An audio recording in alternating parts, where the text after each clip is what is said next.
Hello दोस्तों। तो आज हम लोग देखेंगे इंट्रोडक्शन टू कंप्यूटर पार्ट 2 देखेंगे। तो देखिए, देखते हैं, स्टार्ट करते हैं। कंप्यूटर की विशेषता। कंप्यूटर की विशेषता, कैरेक्टरिस्टिक्स ऑफ कंप्यूटर। देखते हैं इसकी कितनी विशेषताएं हैं। पहला है गति। कंप्यूटर एक सेकंड में लाखों गणनाएं कर सकता है। देखिए इसका गति कितना है। कंप्यूटर जो है एक सेकंड में लाखों गणनाएं कर सकता है। किसी मनुष्य द्वारा पूरे साल में किए जाने वाले कार्य को कंप्यूटर कुछ ही सेकंड में करता है। तो देख सकते हैं कुछ ही सेकंड में कर सकता है। कंप्यूटर प्रोसेसर के स्पीड को क्या बोलते हैं? हर्ट्ज बोला जाता है। कंप्यूटर प्रोसेसर के स्पीड को हर्ट्ज में मापते हैं। किस में मापते हैं? कंप्यूटर के स्पीड को हर्ट्ज में मापते हैं। वर्तमान समय में कंप्यूटर नैनो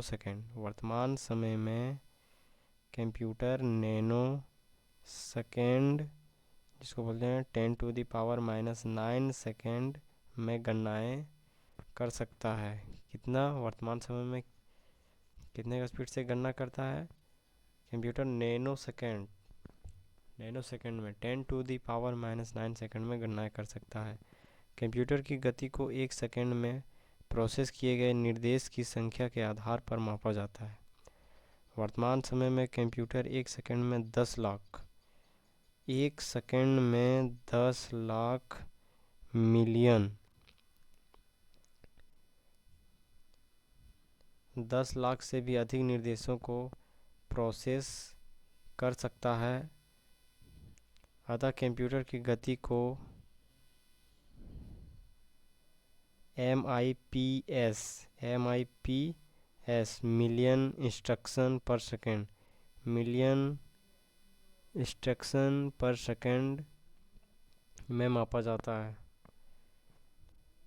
अगला देखिए, स्वचालित, ऑटोमेटिक। इसकी विशेषता क्या है? स्वचालित। दूसरा नंबर, कंप्यूटर एक स्वचालित मशीन है जिसमें गणना के दौरान मानवीय हस्तक्षेप की संभावना नगण्य रहती है। हालांकि कंप्यूटर को कार्य करने के लिए निर्देश मनुष्य द्वारा ही दिए जाते हैं, पर एक बार आदेश दिए जाने के बाद वह बिना रुके कार्य करता है। तो इसी को बोलते हैं स्वचालित। आगे है त्रुटि रहित कार्य, एक्यूरेसी। कंप्यूटर की गणनाएं लगभग त्रुटि रहित होती है। मतलब कभी भी कंप्यूटर में गणनाएं होती है तो क्या होता है? गलतियां ना के बराबर होती है। गणना के दौरान अगर कोई त्रुटि पाई जाती है तो वह प्रोग्राम या डाटा में मानवीय गलतियों के कारण होती है। देखिए, अगर कभी भी गणना के दौरान अगर कोई त्रुटि आती है तो किसके द्वारा आता है? मानव द्वारा। जैसे हम लोग कुछ डाल दिए, गलत डालें, कुछ भी डाल दिए गलत, तो क्या करेगा? वो गलती एक्सेप्ट नहीं करेगा। अगर डाटा और प्रोग्राम सही है तो कंप्यूटर हमेशा सही परिणाम देती है। अगर हम कुछ गलत डालेंगे तो कहाँ से परिणाम देगा? कुछ परिणाम नहीं देगा। और वही डाटा को अगर हम सही देंगे, सही परिणाम डाटा डालेंगे तो क्या होगा? सही परिणाम देगा। अब जैसे हम लोग मानते हैं कि कुछ सर्च करते हैं एग्जाम्पल में कि भारत के प्रधानमंत्री कौन है, तो सर्च करेंगे तो क्या करेगा? उसी के अनुसार आंसर देता है ये। और वही वाला अगर कुछ हम गलत डाटा डालते हैं, सर्च करते हैं, तो कहाँ से देगा वो परिणाम? तो वही बोला इसमें। कभी कभी वायरस के कारण भी कंप्यूटर में त्रुटियां आ जाती है। अगर कभी अचानक ना काम करने लगे तो वायरस की त्रुटियों के कारण परिणाम नहीं देता है। देखते हैं, चौथा नंबर में है अस्थायी भंडारण क्षमता। कंप्यूटर में प्रयुक्त मेमोरी को डाटा, सूचना और निर्देशों के अस्थायी भंडारण के लिए प्रयोग किया जाता है। चूँकि कंप्यूटर में सूचनाएं इलेक्ट्रॉनिक तरीके से संग्रहित की जाती है, संग्रहित की जाती है, अतः सूचना के प्राप्त या नष्ट होने की संभावना कम रहती है। तो ये क्या करती है, डाटा को भंडारण भी करता है, और ये भंडारण जल्दी नष्ट नहीं होता है, सूचना समाप्त नहीं होता है, ठीक है, संभावना बहुत कम रहती है। अगला है 5वां नंबर, विशाल भंडारण क्षमता, लार्ज स्टोरेज कैपेसिटी। कंप्यूटर के बाह्य तथा आंतरिक संग्रह माध्यमों जैसे hard disk, floppy disk, magnetic tap, CD ROM में असीमित डाटा और सूचनाओं का संग्रह किया जा सकता है। कंप्यूटर में सूचनाएं कम स्थल घेरती है, अतः इसकी भंडारण क्षमता विशाल रहती है। विशाल मतलब इसकी क्या है, भंडारण क्षमता विशाल और असीमित रहती है। तो देख सकते हैं किस प्रकार से भंडारण होता है, जैसे पेन ड्राइव, चिप वगैरह, इस सब में हम लोग क्या करते हैं, सूचनाओं को, डाटा को संग्रहित करके रखते हैं।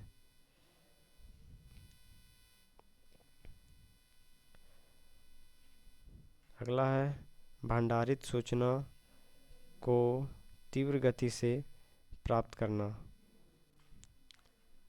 Fast retrieval. तो देखते हैं कंप्यूटर प्रयोग द्वारा कुछ ही सेकंड में भंडारित सूचना में से आवश्यक सूचना को प्राप्त किया जा सकता है। रैम रैम का देखते हैं, रैंडम एक्सेस मेमोरी के प्रयोग से यह काम भी कर सकते हैं। जैसे कुछ हम बहुत सारा डाटा डाल के रखें और हमको एक डाटा निकालना है, तो कैसे करेंगे, डायरेक्ट जो हम डाटा सेव किए हैं उसके नाम से कंप्यूटर में हम लोग आसानी से क्या करते हैं, वो नाम लिख के डाटा को क्या करते हैं, निकाल सकते हैं। तो वही बोला गया है इसमें।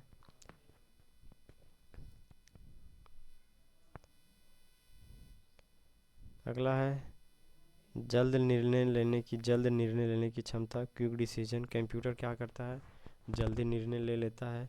कंप्यूटर परिस्थितियों का विश्लेषण कर पूर्व में दिए गए निर्देशों के आधार पर तीव्र निर्णय लेने की क्षमता है। अगला है 8वां नंबर, विविधता, वर्सटिलिटी।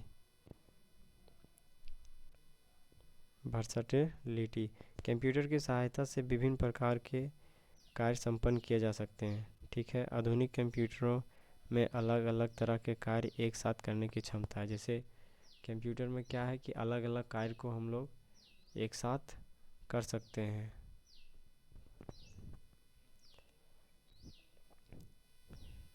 अगला है 9वां नंबर, पुनरावृत्ति, रिपीटेशन। कंप्यूटर को आदेश देकर एक ही तरह के कार्य बार बार समान विश्वसनीयता और तीव्रता से कराए जा सकते हैं। तो हम लोग क्या कर सकते हैं, कंप्यूटर के द्वारा पुनरावृत्ति मतलब बार बार कोई भी कार्य को कर भी सकते हैं। 10वां नंबर है स्फूर्ति, एजिलिटी। कंप्यूटर एक मशीन होने के कारण मानवीय दोषों से रहित है। कंप्यूटर क्या है, कंप्यूटर एक मशीन होने के कारण मानवीय दोषों से रहित है। इसे थकान तथा बोरियत महसूस नहीं होती है। कंप्यूटर को क्या है, ना कभी थकता है ना बोरियत, मतलब बोरिंग जैसे होता है ना कि आदमी काम करने लगता है तो बोरिंग टाइप से महसूस नहीं होती है। और हर बार समान क्षमता से कार्य करता है, हर बार क्या करता है, वो एक ही स्पीड से काम करता है। गोपनीयता, सेक्रेसी। पासवर्ड के प्रयोग द्वारा कंप्यूटर के कार्य को गोपनीय बनाया जा सकता है। पासवर्ड के प्रयोग से कंप्यूटर में रखे डाटा और कार्यक्रमों को केवल पासवर्ड जानने वाले व्यक्ति ही देख या बदल सकता है। क्या कर सकते हैं इसमें, कंप्यूटर में हम लोग क्या है कि जैसे मोबाइल में पासवर्ड डालते हैं, स्क्रीन लॉक वगैरह या कुछ भी डालते हैं, उस प्रकार से हम लोग कंप्यूटर में भी कोई भी डाटा के अंदर पासवर्ड डाल सकते हैं। और पासवर्ड वही दे सकता है जो व्यक्ति पासवर्ड डालेगा, वही जान सकता है। अगला है 12 नंबर, कार्य की एकरूपता, यूनिफॉर्मिटी ऑफ वर्क। बार बार लगातार एक ही कार्य करने के बावजूद कंप्यूटर के कार्य की गुणवत्ता पर कोई प्रभाव नहीं पड़ता है। क्योंकि कोई भी कार्य हम लोग देखते करते हैं तो ख़राब लगने लगता है, बोरिंग टाइप से लगने लगता है। लेकिन वही क्या है, कंप्यूटर को कितनों बार एक ही काम को करते रहो लेकिन वो सेम प्रोसेस से काम करेगा। 13 नंबर है विश्वसनीयता, रिलायबिलिटी। विश्वसनीयता, कंप्यूटर प्रोसेस के पश्चात सही और भरोसेमंद परिणाम देता है तथा गलती की संभावना नगण्य रहती है। कंप्यूटर में कोई भी परिणाम क्या है, भरोसेमंद है, भरोसेमंद परिणाम देता है, गलतियां ना होने की बहुत ही संभावनाएं होती है। अगला है 14 नंबर, कागज़ के प्रयोग में कमी। कंप्यूटर के सही प्रयोग से कागज़ की खपत में कमी की जा सकती है, जिससे पर्यावरण संरक्षण भी मदद मिलता है। यही है इसका विशेषता कंप्यूटर का। तो देखिए, क्या आप जानते हैं भारत में कंप्यूटर का प्रथम प्रयोग, भारत में देखिए क्या बोला है, भारत में कंप्यूटर का प्रथम प्रयोग कब हुआ था? 16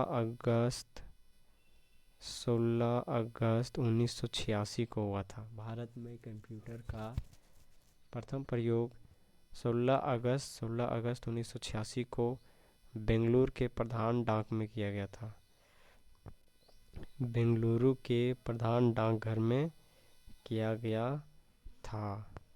ठीक है, जबकि भारत का प्रथम पूर्ण कंप्यूटरीकृत डाकघर कहाँ है? नई दिल्ली में।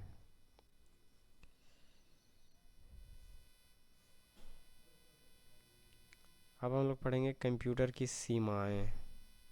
कंप्यूटर की सीमाएं, limitation of the computer. Computer की सीमा कहाँ तक है? पहला है बुद्धिहीन, नो माइंड।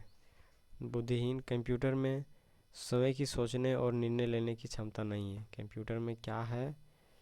बुद्धिहीन जो है, बुद्धिहीन के बारे में सबसे पहली सीमा इसकी बुद्धिहीन है। कंप्यूटर क्या है? स्वयं सोचने और निर्णय लेने की क्षमता नहीं है होती, या केवल दिए गए दिशा निर्देशों के अनुसार ही कार्य करता है। तो कंप्यूटर क्या है? जैसे आदमी क्या है, कोई भी मनुष्य व्यक्ति क्या है, वो अपने से खुद से निर्णय लेता है, सोचता है, कुछ भी करता है, लेकिन कंप्यूटर में जब जो ही हम लोग निर्देश देंगे वही कार्य करेगा ये। तो ये क्या है? बुद्धिहीन है कंप्यूटर। अगला है खर्चीला भी है। दूसरा खर्चीला, एक्सपेंसिव है, खर्चीला है। कंप्यूटर में हार्डवेयर तथा सॉफ्टवेयर काफ़ी महंगे होते हैं। हार्डवेयर और सॉफ्टवेयर क्या है? काफ़ी महंगे होते हैं तथा इन्हें समय समय पर आवश्यकता अनुसार परिवर्तित भी करना पड़ता है। समय समय पर क्या है, इसको बदलना भी पड़ता है। अगला है वायरस का खतरा। वायरस का खतरा तीसरा नंबर, कंप्यूटर में वायरस का खतरा बना रहता है जो सूचना और निर्देशों को दूषित या समाप्त कर सकता है। ये वायरस कंप्यूटर की भंडारण क्षमता को भी प्रभावित करते हैं। हालांकि एंटीवायरस सॉफ्टवेयर का प्रयोग कर इसे बचाया जा सकता है। कंप्यूटर में क्या है कि वायरस का खतरा रहता है, तो वायरस के खतरे से कारण से क्या है कि जितने भी सॉफ्टवेयर है, डाटा है, वो अचानक से क्या होते हैं, हट जाते हैं, डिलीट हो जाते हैं। तो इसको बचाने के लिए क्या करना होता है, एक एंटीवायरस सॉफ्टवेयर होता है, उसको डालकर रखना चाहिए ताकि क्या है, डाटा सॉफ्टवेयर वगैरह मेरा बच सके सही रूप से। विद्युत पर निर्भर है, डिपेंड ऑन इलेक्ट्रिसिटी। ये क्या है? विद्युत पर निर्भर है, बिजली पर निर्भर है।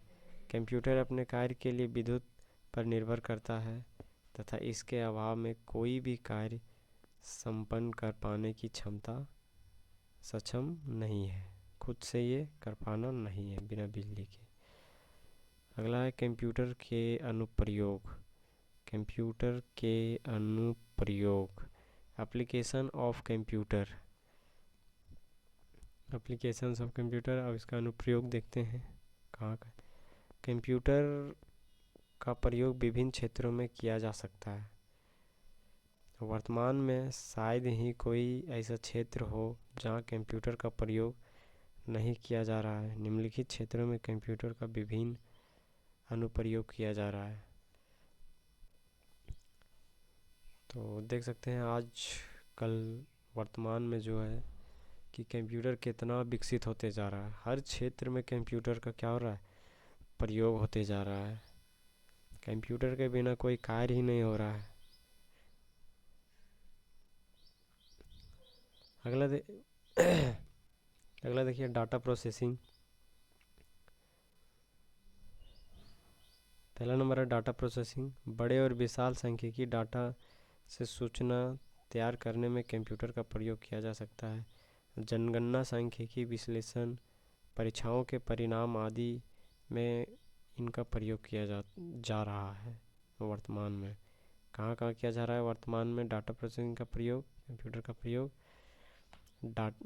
सांख्यिकी डाटा के सूचना में तैयार करने कंप्यूटर का प्रयोग किया जा रहा है। जनगणना, ये जनसंख्या जिसको बोलते हैं, जनसंख्या में भी ठीक है।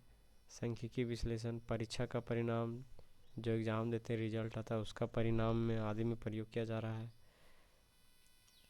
सूचनाओं का आदान प्रदान, एक्सचेंज ऑफ इंफॉर्मेशन, सूचनाओं का आदान प्रदान कंप्यूटर के द्वारा अच्छी तरह भलीभांति हो रहा है।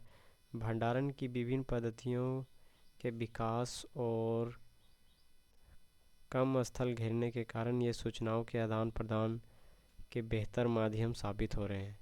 जैसे इंटरनेट के विकास ने तो इसे सूचना साबित हो रहे हैं, इंटरनेट के विकास ने तो इसे सूचना का राजमार्ग बना दिया है, इंफॉर्मेशन हाईवे बना दिया है।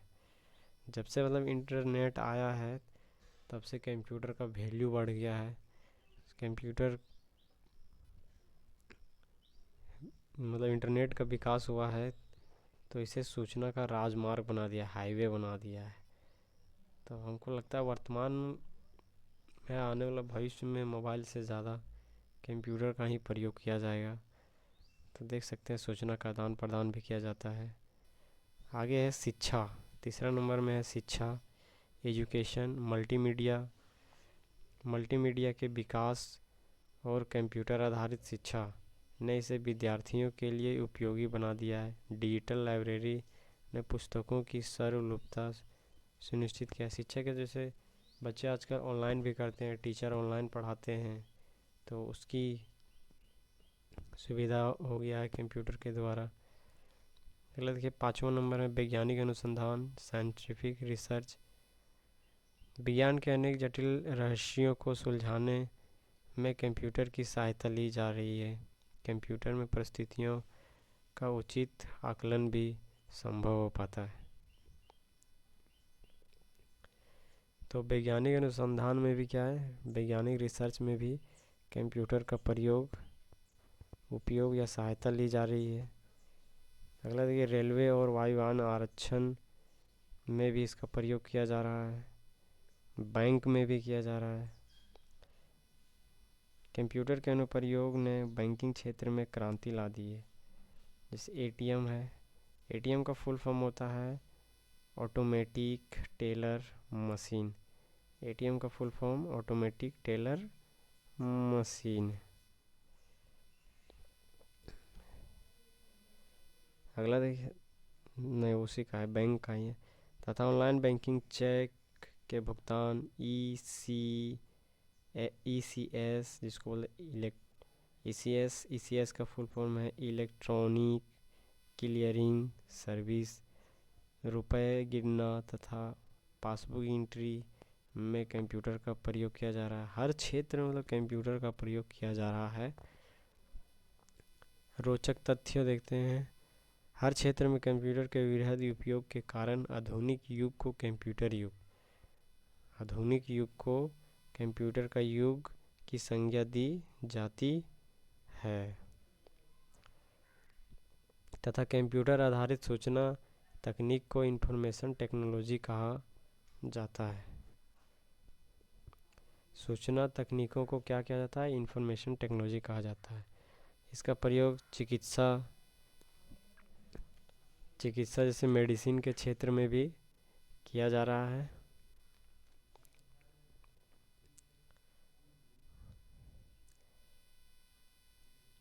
शरीर के अंदर के रोगों का पता लगाने उनका विश्लेषण और निदान में कंप्यूटर का विस्तृत प्रयोग हो रहा है। सीटी स्कैन, अल्ट्रासाउंड, एक्सरे तथा विभिन्न जांच में कंप्यूटर का प्रयोग हो रहा है। तो देख सकते हैं इस प्रकार से कंप्यूटर का प्रयोग हो रहा है। जैसे डिफेंस में, रक्षा में, अंतरिक्ष प्रौद्योगिकी में, स्पेस टेक्नोलॉजी में, संचार कम्युनिकेशन में, और उद्योग व व्यापार में, इंडस्ट्री बिजनेसेस में किया जा रहा है इसका। मनोरंजन के क्षेत्र में भी प्रयोग किया जा रहा है। प्रकाशन के पब्लिशिंग में भी किया जा रहा है। प्रशासन में भी किया जा रहा है। एडमिनिस्ट्रेशन में भी इसका प्रयोग किया जा रहा है। तो देखिए ये इम्पोर्टेंट है। क्या आप जानते हैं 2 दिसंबर प्रतिवर्ष विश्व कंप्यूटर साक्षरता दिवस मनाया जाता है। कंप्यूटर साक्षरता दिवस कब मनाया जाता है? 2 दिसंबर को मनाया जाता है। डिजिटल पुस्तकालय में भी प्रयोग किया जाता है इसका।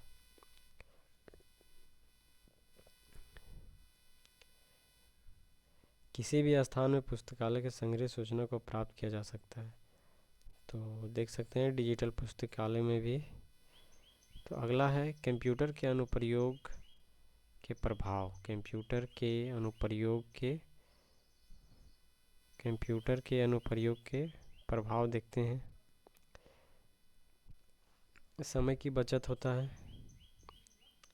समय की बचत, त्रुटि रहित कार्य करते हैं, कार्य की गुणवत्ता है, कागज़ की बचत होती है, बेरोजगारी। देखिए बेरोजगारी में क्या बोला, यह कंप्यूटर विस्तृत अनुप्रयोग का एक नकारात्मक प्रभाव है।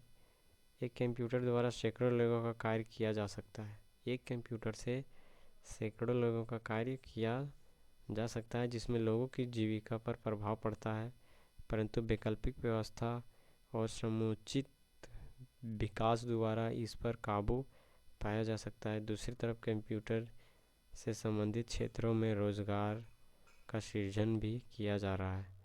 तो एक प्रकार से क्या है, कंप्यूटर रोजगार छीन भी रहा है और एक प्रकार से कंप्यूटर रोजगार दे भी रहा है। तो अगला देखिए कंप्यूटर साक्षरता। Computer literacy. कंप्यूटर साक्षरता का अर्थ है कंप्यूटर और उससे संबंधित तकनीक और दैनिक जीवन में उपयोग कर पाने में क्षमता होना। एक कंप्यूटर साक्षर व्यक्ति कंप्यूटर की कार्यक्षमता को जानता है तथा प्रतिदिन कार्यों के लिए उसे निर्देश दे सकने की सक्षम होता है। कंप्यूटर साक्षरता डिजिटल साक्षरता भी कहा जाता है। कंप्यूटर साक्षरता को क्या बोला जाता है? डिजिटल साक्षरता भी कहा जाता है। तो कंप्यूटर साक्षरता किसे कहेंगे? जो कंप्यूटर की जानकारी रखता हो, प्रतिदिन उसे क्या करता है? उपयोग करता हो, कंप्यूटर निर्देश देता हो। अब यह है इम्पोर्टेंट है, इंड यूज़र।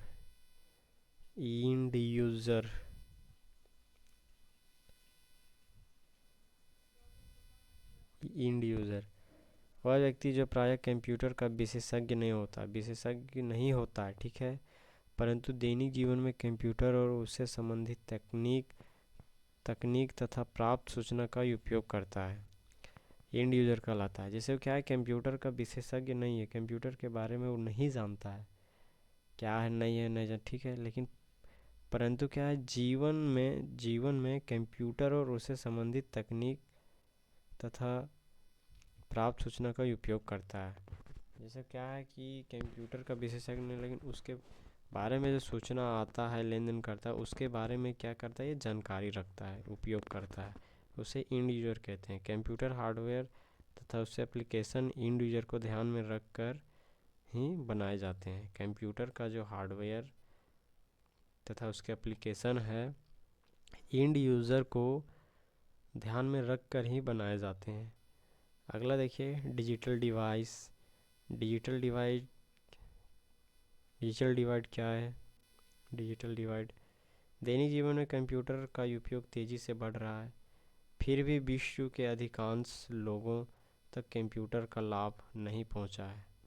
कंप्यूटर तथा इससे संबंधित तकनीक का उपयोग करने वालों तथा इससे वंचित लोगों के बीच का अंतर डिजिटल डिवाइड कहते हैं। जैसे एक रिपोर्ट के अनुसार विश्व में कितना 47% लोग कंप्यूटर सेवा उपयोग करते हैं। विश्व में कितना 47% लोग इंटरनेट का उपयोग करते हैं, जबकि भारत में केवल 30% लोग तक इंटरनेट की पहुंच है। हालांकि इंटरनेट सेवा का उपयोग करने वालों की संख्या के हिसाब से भारत जो है चीन के बाद दूसरा स्थान है। भारत जो है चीन के बाद दूसरा स्थान है। रोचक तथ्य भारत देखिए भारत में पहला कंप्यूटरी सांख्यिकी संस्थान कलकत्ता में है, जो सन 96 सॉरी दोस्तों, भारत में कंप्यूटर भारत में पहला कंप्यूटर सांख्यिकी संस्थान कहाँ है? कलकत्ता में है। सन 1956 में स्थापित किया गया था। भारतीय सांख्यिकी संस्थान कंप्यूटर का भारतीय सांख्यिकी संस्थान कहाँ है? कलकत्ता में है। सन 1956 में से स्थापित किया गया था।